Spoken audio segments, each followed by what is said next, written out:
नमस्कार, साधना न्यूज मध्य प्रदेश में आप सभी का स्वागत है। हमारा विधायक कैसा हो, ये सवाल देश के लोकतंत्र के लिए अहम सवाल है। लेकिन इन दिनों मध्य प्रदेश के लिए और खास सवाल बन गया है, क्योंकि 4 महीने बाद मध्य प्रदेश में चुनाव हैं। इस चुनाव में एक विधायक की अहम भूमिका होती है। विधायक के माध्यम से ही सरकार चुनी जाती है। आम जनता भी विधायक पर ही निर्भर करती है, वो विधायक का चेहरा देखकर ही वोट देती है और ये कल्पना करती है, ये आशा करती है कि एक अच्छी सरकार, एक सहज सरकार उसे मिले जो उसके सुख और दुख को समझ सके। इस वक्त गंज बसोदा क्षेत्र की विधायक लीना जैन जी हमारे साथ में हैं, जो गंज बसोदा क्षेत्र की पहली विधायक महिला के रूप में सामने आई हैं। 2018 में आप चुनी गई और इन दिनों आम जनता के बीच में रहकर सेवा कर रही हैं।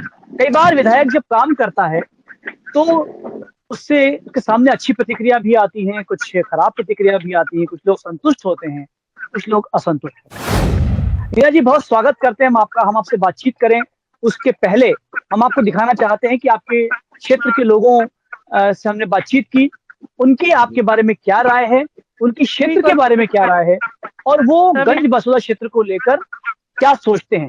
आइए देखते हैं, पहले ये सुनिए ये क्या बोल रहे हैं आपके आम जनता, उसके बाद हम आपसे बातचीत करें। मध्य प्रदेश विधानसभा चुनाव नवंबर में होना है और हम लोग इन दिनों आपका विधायक कैसा हो इस विषय पर हर क्षेत्र में जा रहे हैं और जनता की अपेक्षाएं पूछ रहे हैं। हमारा कहना तो इतना सा है कि जो भी विधायक बनता है वो अपने कार्यकर्ताओं की ना सोचे, जनता के हित के लिए सोचे और जनता की सोचे।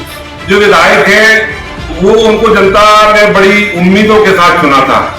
क्षेत्र का विकास हो, नशा मुक्त हमारा शहर हो, हमारा गंज बसोदा जिला बने। जनता बड़ी निराश हुई और इनमें एक भी अपेक्षाओं पे हमारे विधायक खरे नहीं उतरे। अभी तक विकास इस शहर में देखा ही नहीं गया। ये जो विकास कार्य अभी चल रहे हैं, जिनकी वर्तमान सरकार है या वर्तमान विधायक या इससे पहले के विधायक कहते हैं कि हमने ये किया, बसोदा की स्थिति के हिसाब से आज तक विकास की गंगा बहाने की जो बात करते हैं, विकास की गंगा किसी ने नहीं बहाई, विकास हुआ ही नहीं है। और बसोदा में तो ऐसा विधायक चाहिए जो विकास की गंगा बहा दे। विधायक ऐसा होना चाहिए। वैसे वर्तमान विधायक अच्छा काम कर रहे हैं। स्मार्ट सिटी भी हमें मिल गई है। स्मार्ट सिटी के साथ साथ जिले का अगर मिल जाए तो और उससे रोजगार भी हमें मिल जाएंगे। भ्रष्टाचार नहीं होना चाहिए। गंज बसोदा को जिला घोषित किया जाना चाहिए। जो इसका समर्थन करे उसी को विधायक बनाया जाना चाहिए। विधायक आम आदमी, समझदार, पढ़ा लिखा व्यक्ति और आम लोगों के बीच का ही होना चाहिए। आपके क्षेत्र के लोगों की बातचीत सुनी, इस पर हम बातचीत करेंगे। लेकिन सबसे पहले हम आपसे रूबरू होना चाहते हैं। एक महिला विधायक के रूप में आप हम सबके सामने हैं, प्रदेश की विधायक, माननीय विधायक हैं आप। एक महिला विधायक के रूप में क्या चुनौतियां अनुभव करती हैं? क्या आपको लगता है कि एक महिला विधायक के रूप में कई परेशानियों का सामना करना पड़ा है, आपको अपना स्थान बनाने के लिए प्रयत्न करना पड़ा है? सभी को मेरा नमस्कार। एक महिला का जनप्रतिनिधि होना उसके लिए बहुत बड़ा दायित्व हो जाता है, क्योंकि उसके वो जिस तरीके से समाज में अपना स्थान बनाती है और जिस तरीके से वो पूरे सभी लोगों के बीच में रहती है, उस समय आवश्यकता है कि सभी का सहयोग मिले। और मुझे सचमुच ये बताते हुए गर्व की अनुभूति होती है कि मेरे पूरे क्षेत्र में मुझे वो सहयोग मिला। मैं बहुत अच्छे से कार्य कर पाई हूँ। मुझे सभी लोगों ने, वैसे तो हमारी पार्टी में बहन का दर्जा दिया जाता है, दीदी या बहन शब्द से संबोधित किया जाता है, और मुझे पूरे क्षेत्र में दीदी के नाम से संबोधित किया जाता है और मुझे सभी का बहुत अच्छा सहयोग मिला हुआ है। ये तो बहुत अच्छी बात आप कह रही हैं कि किसी तरह की कोई चुनौती सामने नहीं आई, लोगों का सहयोग आपको मिलता रहा, लोग आपको पसंद भी करते हैं, दीदी के नाम से आप विख्यात भी हैं। जी, कुछ कर दिखाने का जज्बा तो सभी में होना चाहिए और मैं वही प्रयास कर रही हूँ। मैं 4.5 साल से कभी घर में नहीं रुकी। मैं पूरे टाइम क्षेत्र में रही हूँ और मैं जनता के बीच में ही रहकर सीख रही हूँ और कर रही हूँ काम। बहुत अच्छी बात है। एक महिला जो होती है वो माँ होती है और माँ जो है वो सबके दुख दर्द को समझती है। लेकिन कुछ असंतोष के स्वर भी उभरते हैं। अभी आपने देखा कुछ लोग गंज बसोदा को जिले की मांग भी कर रहे हैं, कुछ लोग असंतुष्ट हैं। क्या कारण लगता है आपको? क्या ये संभव है कि सभी को संतुष्ट किया जा सके? पहले तो मैं आज आपसे बात करती हूँ। 1.5 साल कांग्रेस की सरकार रही। 1.5 साल के बाद 2 साल हमने कोरोना का समय निकाला है। कोरोना में सबसे ज्यादा चिंता इस बात की थी कि जनहानि ना होए, और हम लोगों का प्रयास वही चल रहा था कि काम अगर ना हो पाए लेकिन जनहानि नहीं होना चाहिए। और कोरोना में पूरा ही सिस्टम रुका सा था। उसके बाद तो समय मिला है, उसमें मैंने माननीय मुख्यमंत्री जी के आशीर्वाद से और माननीय प्रधानमंत्री जी के आशीर्वाद से क्षेत्र में कई कार्य करवाए हैं। कार्य भी इतने हुए हैं कि आप देख लीजिए, मुझे सचमुच बताते हुए खुशी होती है कि करोड़ों की लागत से रोडों का निर्माण हुआ है। मेरी जनता जो मांग रख रही थी, मैं उन्हें पूर्ण कर पाई हूँ। बहुत सी जगह ऐसे कार्य थे जो वर्षों से लंबित थे। मानोरा से गुंडई वाले मार्ग की, हम जिस दिन मैंने चुनाव लड़ा था तब से समस्या थी। रायखेड़ी धाम त्योंदा में वहां पहुंच मार्ग नहीं था। ये मार्ग माननीय मुख्यमंत्री जी के आशीर्वाद से, जो उन्होंने सौगात हमें दी, वो आशीर्वाद के कारण हम ये 2 रोड बड़ी ला पाए हैं।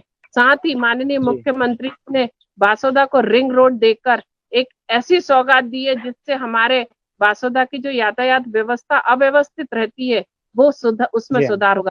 माननीय मुख्यमंत्री जी ने तो 18 में हमको सबसे पहले ही मिनी स्मार्ट सिटी की सौगात दे दी थी, और मिनी स्मार्ट सिटी का काम चल भी रहा है। आज आपने भी सुना, लोगों ने स्वीकार किया कि मिनी स्मार्ट सिटी की हमें सौगात मिली हुई है। वो कार्य चल भी रहे हैं। मैं जनता से कहना चाहती हूँ, जो वो जिला बनाने की मांग रख रहे हैं, हम उस कार्य करेंगे, माननीय मुख्यमंत्री जी से चर्चा करेंगे।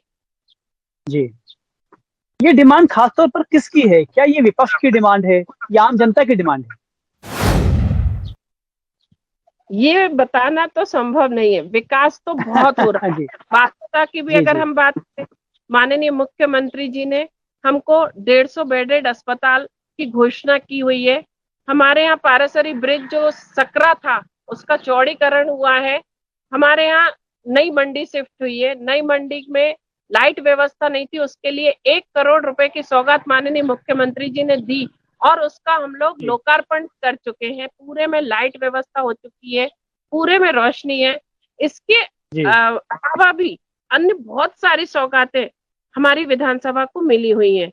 उसमें अगर हम बात करें, 65 आंगनवाड़ी हमारी क्षेत्र को मिली, स्वास्थ्य केंद्र, उप स्वास्थ्य केंद्र, और कई रोडें वो प्रधानमंत्री सड़क योजना के तहत मिली।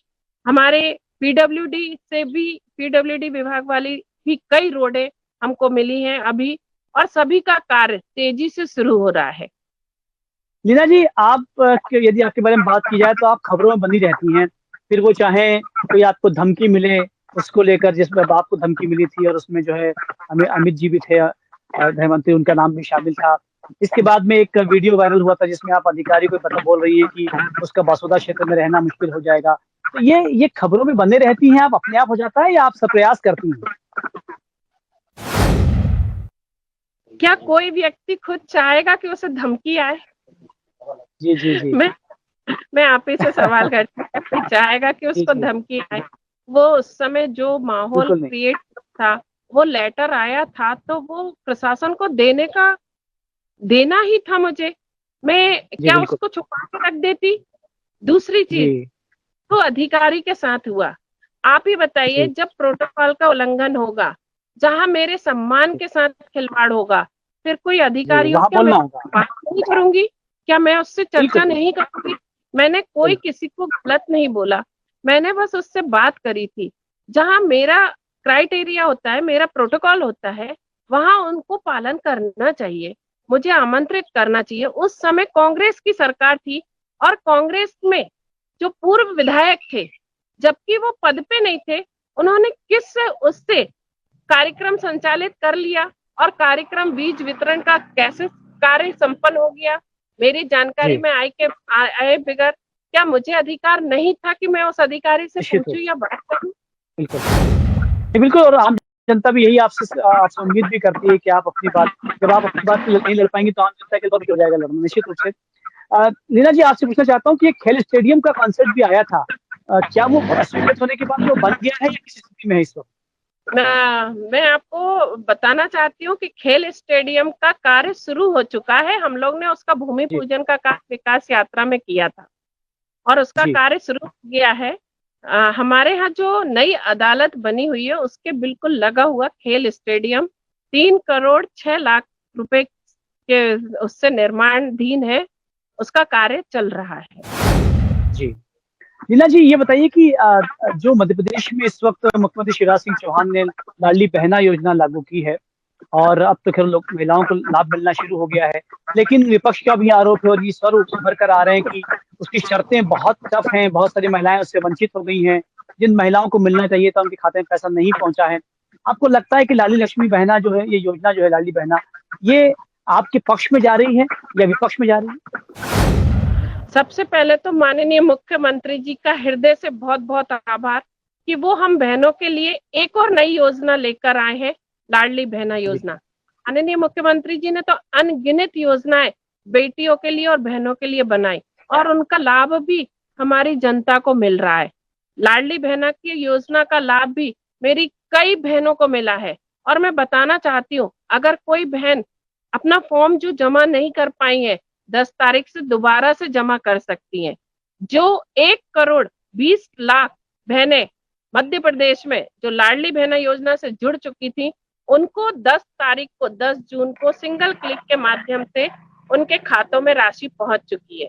निश्चित ही हमारी बहनें बहुत उत्साहित हैं और बहुत खुश हैं। उन्होंने भैया को, लाडले भैया को बहुत ढेर सारा आशीर्वाद दिया हुआ है। जिस तरीके से कांग्रेस बातें करती है, मैं कांग्रेसियों से कहना चाहती हूँ, आपने पहले भी 2 लाख ऋण माफी का कहा था, क्या आपने ऋण माफ किया था? नहीं। इसके बाद आपने किसान भाइयों को लाल पीले नीले कागज में उलझा दिया था। मैं आज सभी से कहना चाहती हूँ, कांग्रेसी जिस तरीके से सिर्फ अफवाह फैलाना और घोषणा, झूठी घोषणा करना, सिर्फ 2 कार्य करते हैं। झूठी घोषणा इसलिए कि उनके कई प्रदेशों में सरकार है, वहां पे उन्होंने क्या लाडली बहना योजना चालू कर दी? क्या वहां पे उन्होंने गैस सिलेंडर 500 के कर दिए? अगर नहीं तो मध्य प्रदेश में ये झूठी बात क्यों कर रहे हैं?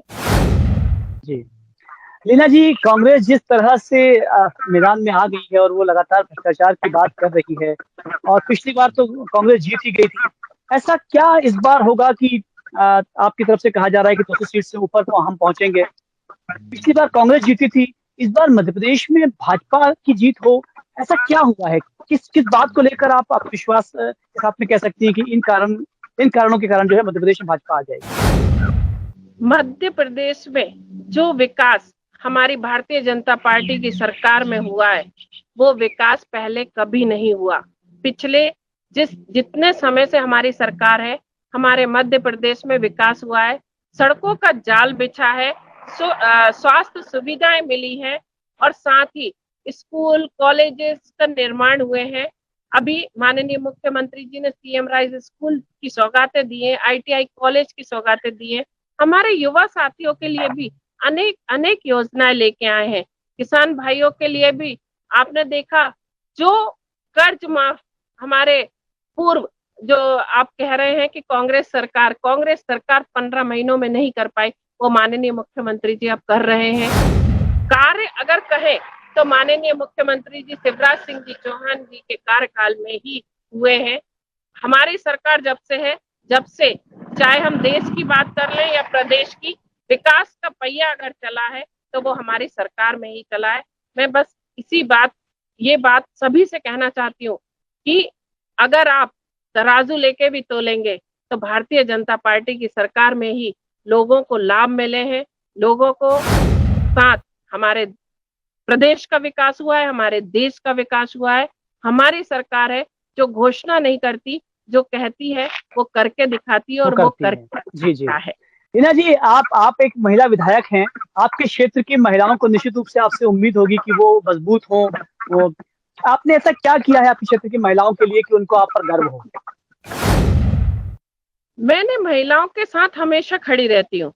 आपको बता दूं, मेरी कई पार्षद बहनें महिलाएं बन के आई हैं और साथ ही क्षेत्र में जब भी आवश्यकता रहती है मैं महिलाओं के साथ खड़ी रहती हूँ हमेशा। सबसे पहले मेरी बहनें मेरे लिए हैं, बाद में दूसरा कार्य है। चलिए, बहुत अच्छी बात है। अंतिम सवाल ये है कि पिछले अगले 4 महीनों में चुनाव होने वाले हैं, क्या आप अपने आप को फिर से एक कैंडिडेट के रूप में प्रस्तुत करना चाहेंगे, विधायक के रूप में? अगर पार्टी अवसर देती है तो निश्चित ही हम क्षेत्र में उतरेंगे, और क्योंकि जनता का ढेर सारा आशीर्वाद है तो निश्चित ही मैं ज्यादा कुछ नहीं कहूंगी, बस यही कहूंगी कि जनता का आशीर्वाद मेरे साथ है। लीना जी, आपने हमसे बातचीत की, बहुत सारा धन्यवाद। लेकिन हम कहना चाहते हैं कि एक महिला के रूप में जो आप काम कर रही हैं वो प्रशंसनीय है, लेकिन निश्चित रूप से आम जनता जो जिस असंतोष के स्वर होते हैं उनको भी आप तक पहुंचना चाहिए, उन पर भी आप कान दे पाएं, उनको भी आप सुन पाएं, तब शायद आपका विधायक होना सार्थक होगा। बहुत सारा धन्यवाद हमसे बातचीत करने के लिए। आप देखते रहिए साधना न्यूज मध्य प्रदेश। नमस्कार।